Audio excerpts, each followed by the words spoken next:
The Cotardis base of operations was just ahead. Once we were inside, we'd be able to figure out what they were planning.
Salim, what's happening? I can't...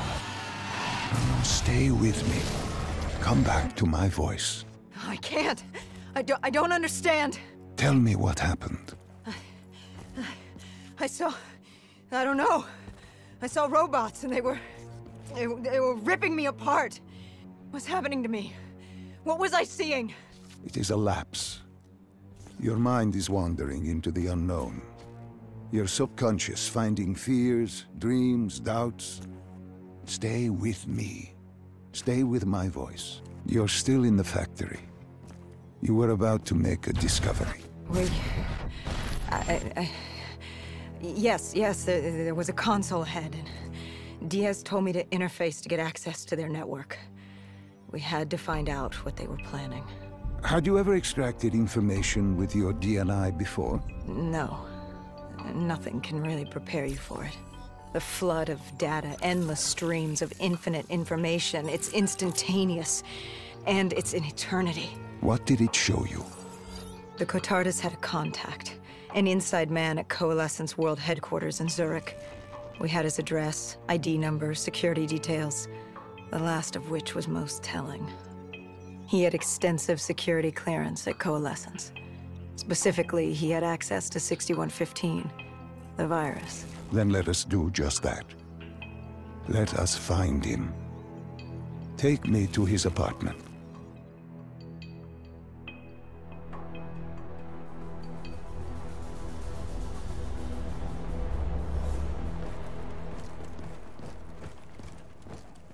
We were ready to breach, but it didn't go as planned. He was ready. I had to get after him. Our mark was going to release 6115 into the surrounding area.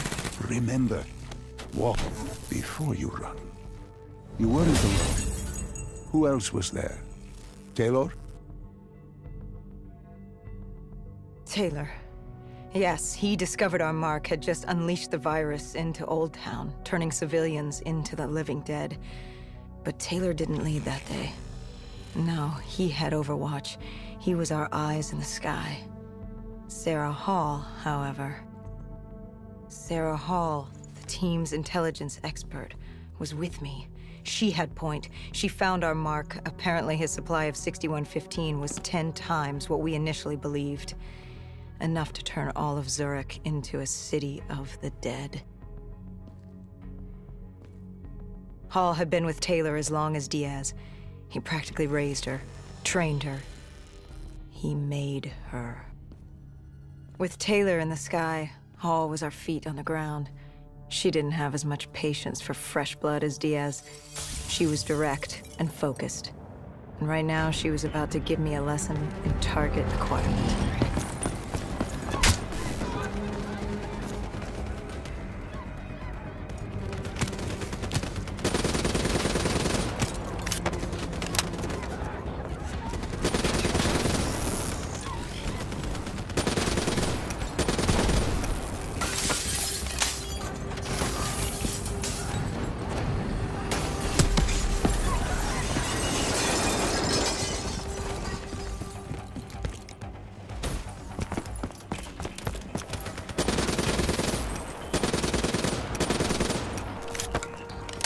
This guy didn't mess around.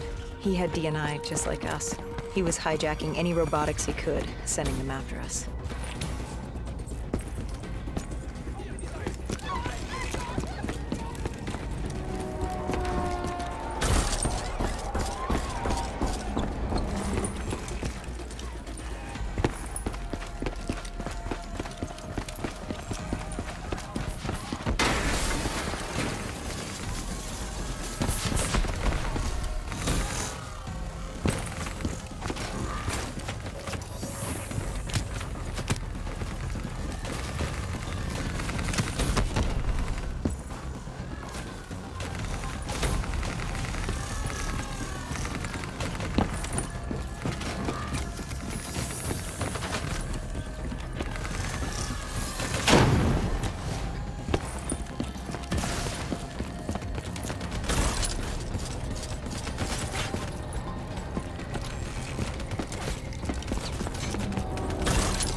What happened when you caught him? Our Mark was bleeding out after that fall through the ceiling. Time wasn't on our side, and we needed information. So what did you do? I would do what Hendricks did in Coalescence. I had to interface with him, extract the information from his memories. You make it sound cold. You would be diving into this man's mind. A dangerous task. A terminal task. I know, but you have to make it cold. Detach yourself from the person. It was our first time performing this sort of interface, and Hall wanted to get that point across above all else. It's nothing personal because there is no person. They're not humans. They're data banks for pilfering. Even though it would kill him. Even though... It's ironic, really. Ironic? Hall teaching me how to raid a person's mind. It wouldn't be long before... Well, we know what happens to Hall. What I do to Hall. But we do what we have to do. This was the world we made. If we don't do it, if we can't sacrifice the individual, how do we protect everyone else? That is a heavy burden to press upon the individual. If not us, then who? This was what it was about. Being part of an undead extermination team. Being a dead killer. It's about making that sacrifice. Making the ultimate sacrifice. What did you find? What secrets did your databank have to share? The Cotardus group had set up shop deep in the subways. Whatever they were planning, the answers were there. Information that would stop the bomb. Save millions of lives. The greater good. Yeah. The greater good. Taylor joined us. If we were going to move on the subway, we had to act fast. The attack, whatever it was imminent. And your Mark? What happened to him after your interface? He was gone. Dead.